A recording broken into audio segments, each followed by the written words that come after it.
نحمده ونصلي على رسوله الكريم أما بعد فأعوذ بالله من الشيطان الرجيم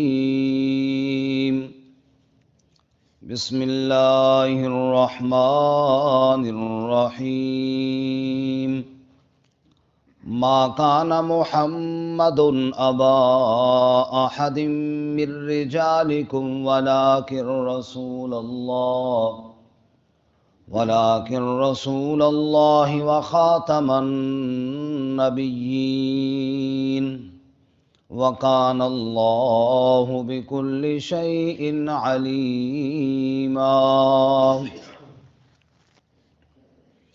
ما كان محمد نہیں ہے محمد صلی اللہ علیہ وآلہ وسلم ابا احد من رجالکم باپ کسی ایک کے بھی تمہارے مردوں میں سے ولکن رسول اللہ اور لیکن آپ اللہ کے رسول ہیں وخاتم النبیین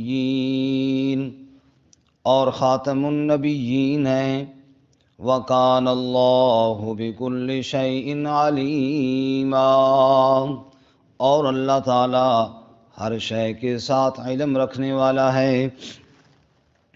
سبحان ربک رب العزت عما یصفون وسلام علی المرسلین والحمد للہ رب العالمین اللهم صل على محمد وعلى آل محمد كما صليت على إبراهيم وعلى آل إبراهيم إنك حميد مجيد اللهم بارك على محمد وعلى آل محمد كما باركت على إبراهيم وعلى آل إبراهيم إنك حميد مجيد معزز سامعین، سورۃ الاحزاب آیت نمبر 40 تلاوت کی ہے۔ اللہ رب العزت اس کے مطابق صحیح بیان کی توفیق عطا فرمائے اور ہمیں قرآن و سنت پر عمل کرنے کی توفیق عطا فرمائے۔ گزشتہ سبق میں حضرت زید رضی اللہ تعالی عنہ کا جو حضرت زینب کے ساتھ نکاح ہوا، پھر طلاق ہوئی اور زینب کا نکاح رسول اللہ صلی اللہ علیہ وسلم کے ساتھ کر دیا گیا۔ اس پر عرب کے معاشرے کے اندر جو رسم تھی کہ متبنہ کو حقیقی بیٹا کہنا اور پھر اس کی بیوی کو بہو سمجھنا، اس پر بڑا اعتراض ہوا رسول اللہ صلی اللہ علیہ وسلم کے اس عمل پر۔ وہ جی بہو کے ساتھ نکاح کر لیا۔ تو جتنے بھی اعتراضات تھے ان کا جواب آج کے سبق میں ہے، بلکہ ان تمام اعتراضات کی جڑ کو کاٹ کر رکھ دیا۔ ارشاد فرمایا ما کان محمد ابا احد من رجالکم، محمد صلی اللہ علیہ وسلم تو تمہارے مردوں میں سے کسی کے باپ ہیں ہی نہیں۔ جب آپ صلی اللہ علیہ وسلم تمہارے مردوں میں سے کسی مرد کے باپ نہیں تو پھر آپ کی بہو کہاں سے آ گئی؟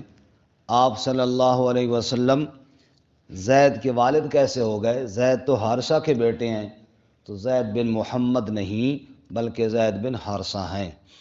ولیکن رسول اللہ و خاتم النبیین، آپ تو اللہ تعالیٰ کے رسول ہیں اور رسولوں میں نبیوں میں بھی آخری نبی ہیں۔ یہاں پر دو تین باتیں ہیں قابل غور۔ پہلی بات تو اسم محمد ہے صلی اللہ علیہ وسلم۔ قرآن مجید میں 4 دفعہ آپ صلی اللہ علیہ وسلم کا نام نامی اسم گرامی محمد صلی اللہ علیہ وسلم آیا ہے، ان میں سے ایک یہ مقام بھی ہے۔ اس کا معنی کیا ہے؟ محمد الذی یحمد مرۃ بعد مرہ، محمد کا مفہوم یہ ہے کہ یحمد مرۃ بعد مرہ، جس کی تعریف بار بار کی جائے، بار بار تعریف کی جائے۔ معنی ہو گیا تعریف کیا ہوا، جس کی بار بار تعریف کی جائے اور تعریفیں جس کی ختم نہ ہوں وہ محمد ہوتا ہے صلی اللہ علیہ وسلم۔ ابو لہب کی بیوی ام جمیل وہ بدبخت نبی صلی اللہ علیہ وسلم کا نام بگاڑتی تھی اور مذمم کہتی تھی، نعوذ باللہ، جس کا معنی ہے مذمت والا، اور بہت بکواس کرتی تھی مذمم کہہ کر۔ صحابہ کرام نے کہا یا رسول اللہ وہ تو بہت آپ کو بکتی ہے۔ حضور نے فرمایا دیکھتے نہیں ہو کہ اللہ تعالیٰ نے اس کے تمام بکواسات سے میری حفاظت کیسے کی ہے؟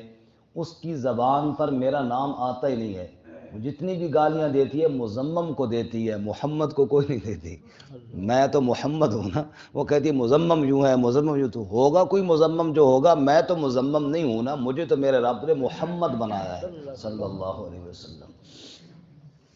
بہرحال آپ صلی اللہ علیہ وسلم کا نام کیا ہے جی؟ محمد صلی اللہ علیہ وسلم۔ ایک دفعہ احمد بھی آیا ہے 28ویں پارے میں، مبشرم برسول یأتی من بعد اسمہ احمد۔ تو محمد صلی اللہ علیہ وسلم تمہارے مردوں میں سے کسی کے باپ نہیں۔ آپ صلی اللہ علیہ وسلم کی جتنی بھی نرینہ اولاد تھی وہ بچپن میں فوت ہو گئی۔ آپ صلی اللہ علیہ وسلم کے بیٹے قاسم، آپ کے بیٹے ابراہیم اور آپ کے بیٹے عبداللہ، جن کے لقب طیب اور طاہر ہے، اور بعد میں الگ طیب اور طاہر ذکر کیا ہے، بہرحال یہ سب بچپن میں فوت ہو گئے تھے۔ اور رجل عربی میں بالغ مرد کو کہتے ہیں، بچے کو نہیں کہتے۔ بچے کے لیے طفل اور صبی کے الفاظ استعمال ہوتے ہیں۔ یہاں سے بھی بعض لوگوں کو مغالطہ یہ لگ جاتا ہے کہ بھئی آپ صلی اللہ علیہ وسلم کے بیٹے تو تھے، اور اللہ تعالیٰ قرآن مجید میں فرما رہے ہیں کہ آپ کسی رجل کے باپ ہی نہیں ہیں، تو رجل کس کو کہتے ہیں؟ بالغ مرد کو، بالغ آدمی کو رجل کہتے ہیں، بچے کو صبی اور پھر طفل۔ آپ صلی اللہ علیہ وسلم کسی رجل کے باپ نہیں ہیں جو شادی شدہ ہو اور پھر آگے جناب اس کی بیوی ہو اور پھر وہ آپ صلی اللہ علیہ وسلم کی بہو بنے۔ بچے کی تو شادی نہیں ہوتی۔ اور یہ بھی اللہ کی عجیب حکمت تھی کہ آپ صلی اللہ علیہ وسلم کی اولاد اللہ تعالیٰ نے ساری ہی بچپن میں اٹھا لی، تاکہ جو ابراہیم آپ کے بیٹے تھے ان کی وفات پر آپ صلی اللہ علیہ وسلم کو دکھ بھی بڑا ہوا۔ خود حدیث شریف میں ہے، آپ نے فرمایا انا بفراقک یا ابراہیم لمحزونون، اے ابراہیم تیری جدائی کی وجہ سے ہم آج بہت غمناک ہیں، بہت دکھی ہیں، لیکن ہم زبان سے وہی بات کہیں گے جو ہمارے رب کو پسند ہے، انا للہ و انا الیہ راجعون۔ لیکن دکھ ضرور ہوا آپ صلی اللہ علیہ وسلم کو، اللہ تعالیٰ نے اٹھا لیا۔ اور یہاں پر ایک اور بات بھی، اس موقع پر جب آپ کا بیٹا فوت ہوا اس دن سورج کو گرہن لگ گیا۔ سورج گرہن ہوا تو لوگوں نے یہ کہنا شروع کر دیا کہ دیکھو نا نبی پاک صلی اللہ علیہ وسلم کا بیٹا فوت ہوا ہے نا، اس لیے سورج کو گرہن لگ گیا ہے۔ اب اگر کوئی میرے جیسا ہوتا تو کہتا ہاں دیکھو نا مفت میں میری تعریفیں ہو رہی ہیں۔ ہمارے ہاں لوگ نہیں کہتے فلاں بزرگ فوت ہوئی ہے جناب، بالکل سورج چھپ گیا جی، دوپہر کے وقت اندھیرا ہو گیا، کوئی کیا کہتا ہے، اور سارے ہم آگے فخر سے بیان کرتے ہیں۔ لیکن قربان جائے میرے نبی صلی اللہ علیہ وسلم کی صداقت پر، سورج گرہن ہوا، آپ صلی اللہ علیہ وسلم کے کانوں تک یہ آواز پہنچی کہ لوگ کہہ رہے ہیں نبی پاک صلی اللہ علیہ وسلم کے بیٹے کی وجہ سے سورج کو گرہن لگا ہے۔ تو میرے نبی صلی اللہ علیہ وسلم نے خطبہ دیا اور آپ نے فرمایا ان الشمس والقمر آیت من آیات اللہ، سورج اور چاند یہ رب کی نشانیوں میں سے نشانی ہیں، لا یخسفان لموت من احد ولا لحیاتی، نہ کسی کی موت پر ان کو گرہن لگتا ہے نہ کسی کی زندگی پر ان کو گرہن لگتا ہے، یہ اللہ کے امر سے ہوتا ہے سب کچھ۔ آپ نے اس بات کی تردید فرمائی، کوئی یہ نہ کہے کہ میرے بیٹے کی وجہ سے سورج کو گرہن لگ گیا ہے، سورج کو گرہن اللہ تعالیٰ کے حکم کی وجہ سے لگا ہے، بیٹے کا دکھ مجھے اپنی جگہ پر ضرور ہے، لیکن آپ نے فرمایا میرے بچے کی وجہ سے سورج کو گرہن نہیں لگا۔ بہرحال آپ صلی اللہ علیہ وسلم تمہارے مردوں میں سے کسی کے باپ نہیں، تو پھر زینب نبی پاک کی بہو نہیں، کیونکہ زید نبی پاک کا بیٹا نہیں ہے۔ سوال پیدا ہوتا ہے کہ چلو جی آپ صلی اللہ علیہ وسلم نہیں ہیں، کسی مرد کے باپ نہیں ہیں، ٹھیک ہے جی، اب زیادہ سے زیادہ اتنی بات ہو گئی نا کہ بہو اگر زینب نہیں ہے تو اس کے ساتھ نکاح جائز ہو گیا، اتنی بات ہو گئی نا۔ کرنا تو ضروری نہیں ہے نا، ضروری تو نہیں ہوتا کہ جہاں جائز ہو بندہ نے کہا کرے بھی کرے، تو نہ کرتے آپ تاکہ اتنی اعتراضات نہ ہوتے، اتنے مسائل نہ ہوتے، یہ لوگ باتیں نہ کرتے، آپ نہ کرتے۔ جواب آیا وَلَٰكِن رسول اللہ، وَلَٰكِن رسول اللہ، آپ عام انسان نہیں ہیں، آپ اللہ کے رسول ہیں۔ اس رسم کا خاتمہ آپ نہ کرتے تو کون کرتا؟ اللہ تعالیٰ نے اپنے رسول صلی اللہ علیہ وسلم کے عمل سے اس رسم بد کا خاتمہ کروایا ہے۔ وَلَٰكِن رسول اللہ، آپ اللہ کے کیا ہیں جی؟ رسول ہیں۔ اچھا چلو جی کوئی اور رسول کر دیتا، جواب آیا وَخَاتَمَ النَّبِيِّينَ، صرف رسول نہیں ہے، آپ اللہ کے آخری رسول ہیں، آپ کے بعد رسول آنے والا کوئی نہیں ہے۔ وَخَاتَمَ النَّبِيِّينَ، آپ اللہ کے آخری رسول ہیں، اس لیے آپ کے بعد جب اور رسول کوئی نہیں آنے والا تو ہمیشہ کے لیے اس رسم کا خاتمہ اللہ تعالیٰ نے آپ صلی اللہ علیہ وسلم کے عمل سے کیا۔ اس لیے فرمایا نا لِكَيْ لَا يَكُونَ عَلَى الْمُؤْمِنِينَ حَرَجٌ فِي أَزْوَاجِ أَدْعِيَائِهِمْ إِذَا قَضَوْا مِنْهُنَّ وَطَرًا، اس لیے اللہ نے کروایا تاکہ ایمان والوں پر تنگی ختم ہو جائے اور یہ مسئلہ اٹھ جائے قیامت تک کے لیے کہ منہ بولا بیٹا حقیقی بیٹا ہوتا ہے، اس لیے اللہ نے یہ عمل اپنے رسول صلی اللہ علیہ وآلہ وسلم سے کروایا۔ اچھا ایک اور دوبارہ آیت کو دیکھیے، ما کان محمد ابا احد من رجالکم، محمد صلی اللہ علیہ وسلم تمہارے مردوں میں سے کسی کے باپ نہیں۔ اب جو باپ ہوتا ہے جی اس کے دل میں اولاد کی شفقت ہوتی ہے، اولاد کے ساتھ محبت ہے، اولاد کے لیے گھر بنانا ہے، شادی کرنی، دیگر اس کے ذہن میں ہوتا ہے نا اپنے بچوں کے لیے یہ کر دوں۔ تو سوال پیدا ہو جب آپ کسی مرد کے باپ نہیں ہیں تو ظاہر بات ہے یہ ساری باتیں تو پھر نہ ہوئی نا آپ سے۔ جواب آیا وَلَٰكِن رسول اللہ، باپ تو 2-3 بچوں کا سوچتا ہے نا، اور رسول اللہ تو ساری امت کا سوچتے ہیں۔ وَلَٰكِن رسول اللہ، آپ اللہ کے رسول روحانی باپ ہیں اور قیامت تک آنے والے اپنے ہر امتی کے لیے سوچتے ہیں، جیسے کہ حدیث پاک میں آتا ہے حضور بیٹھے ہوئے ہیں اور آپ صلی اللہ علیہ وسلم لَوَدِدتُّ أَن رَأَيْنَا إِخْوَانَنَا، دل چاہتا ہے کہ میں اپنے بھائیوں کو دیکھوں۔ صحابہ نے کہا اَوَلَسْنَا إِخْوَانُكَ یا رسول اللہ، یا رسول اللہ ہم آپ کے بھائی نہیں؟ ہمارے ہوتے ہوئے آپ کن بھائیوں کو دیکھنے کی تمنا کر رہے ہیں؟ آپ لستم اخوانی انتم اصحابی، تم میرے بھائی نہیں، تم میرے دوست ہو، میرے صحابی ہو۔ میرے بھائی وہ ہیں جو اس وقت دنیا میں آئیں گے جب میں دنیا میں نہیں ہوں گا، وہ مجھے نہیں دیکھیں گے اور میں ان کو نہیں دیکھ سکوں گا، بن دیکھے میرے اوپر ایمان لائیں گے، وہ میرے بھائی ہوں گے۔ وَلَٰكِن رسول اللہ، کیسا اللہ کا رسول ہے، قیامت تک آنے والے ہر امتی کو دیکھنے کا شوق بھی رکھتا ہے۔ وَلَٰكِن رسول اللہ وخاتم النبیین، یہ آیت مبارکہ ختم نبوت کی بھی دلیل ہے، ختم نبوت کی بھی دلیل ہے اور بہت بڑی دلیل ہے۔ وخاتم النبی، خاتم ختم مہر کو بھی کہتے ہیں نا، ختم اللہ علی قلوبہم، اللہ نے مہر مار دی ان کے دلوں پر، تو ختم کا معنی مہر بھی ہے، نبیوں کی مہر ہے، نبیوں کی مہر ہے، یعنی مہر سے مراد یہ ہے کہ اختتام کرنے والے، آخر میں مہر لگا کے بند ہو گیا۔ مرزا غلام احمد قادیانی نے کہا کہ نبیوں کی مہر ہیں جس پر آپ چاہیں آگے مہر لگاتے جائیں، نعوذ باللہ، اور آگے نبی بنتے جائیں۔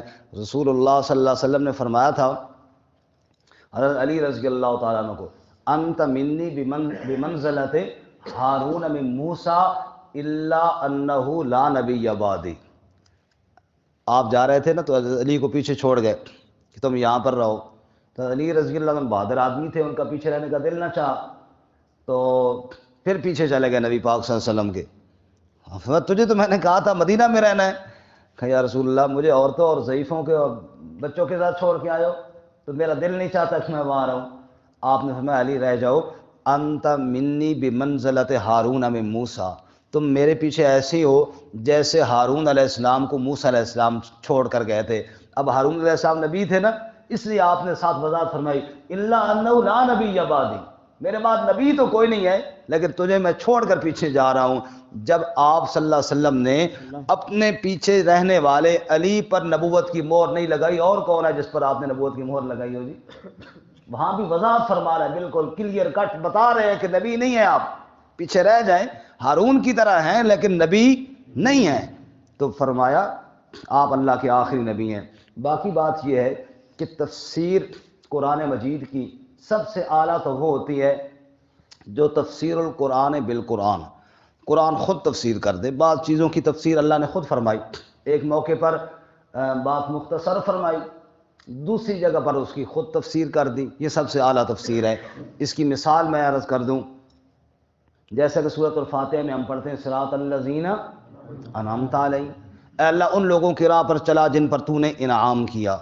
اب انعام یافتہ کون ہے، اس کی تفسیر خود اللہ نے کر دی 5ویں پارے میں، اولئک الذین انعم اللہ علیہم من النبیین والصدیقین والشہداء والصالحین۔